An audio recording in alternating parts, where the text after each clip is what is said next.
Hi, welcome to Vamos a la Playa. My name is Katie and I'm the head chef here at this fine Mexican restaurant. I'm excited to be teaching you guys some of our ways here in just a little bit. But did you know that 1.6 billion avocados were eaten in 2012 alone by Americans? This is according to Kim Minifee, author of 10 Things You Didn't Know About Avocados. And this was written in 2012. I'm so excited to welcome you guys as our new chefs here. Our guacamole is known around Milwaukee and has made Vamos a la Playa our famous. With our Tex-Mex restaurant, we have an urban flair with it. And our menu has some different items on it, but it ranges from our Mexican salsa burger to our authentic burrito. We are famous for our guacamole though, so that is what we will be concentrating on the most. There are many items you will be learning to make, but since our guacamole is a signature item, we would like to train you how to make this first of all. A little bit of history on guacamole is what we want to first explain to you. That I would like to first introduce you on is from an article by a guy named Don, and it's called A Quick History of Guacamole. It was written in 2012, and he explains that Spaniards encountered the Aztec Empire back in the 1500s. The locals were making a sauce called ahumali, which means avocado mixture. The dish was prepared by mashing avocados. Sometimes it added tomatoes, onions, and a few hot peppers. And it is what you know as our modern guacamole today. Throughout this presentation, you will be learning the ingredients of what goes into this, how to properly cut an avocado, and finally how to prepare the final guacamole mixture. But first and foremost, before we get into any of the important stuff, well, not saying this is important, but we always want to make sure that we wash our hands before handling any types of food or any of our food. So first I'm going to go over the ingredients that we will be using to make our guacamole. It may sound like pretty simple, typical ingredients that most people would use for a guacamole recipe, but the difference in ours is that we add our homemade salsa to the dip, and it gives that little spicy kick that our customers can't get enough of. The other thing is that not many people put salsa in their guacamole, so this seems it's a little bit different. So the things that we are going to be using are cilantro, lime juice, our homemade salsa, Worcestershire sauce, a little bit of Cholula, salt and pepper, and of course avocado. Oh, and we will also be putting just a little bit of fresh garlic, chopped garlic in there as well. You'll want about 4 avocados we use, and you just splash a little bit of. We'll go over more in detail about how much to use of each thing once a little bit later on in the presentation. So next I want to teach you guys how to properly cut an avocado. And this was, in 2012, the website Avocado Central explains the proper way to cut an avocado, and they go into great detail about it. You are supposed to, first remove the stickers,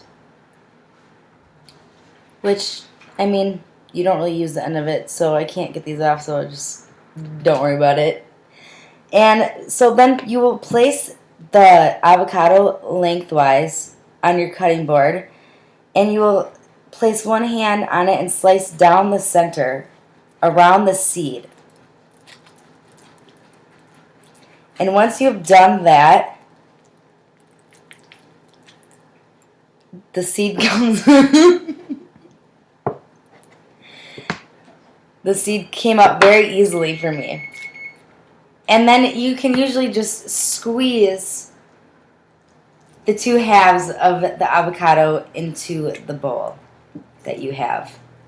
Some people like to cut through the avocado first, but if they're soft enough, it's just easy enough to squeeze them in. Alright, so now that after you do that, now that we have learned how to properly cut the avocado and put it in the bowl, because you want to make sure you get the seed out, and then even place the seed in there because it will help keep the guacamole fresh.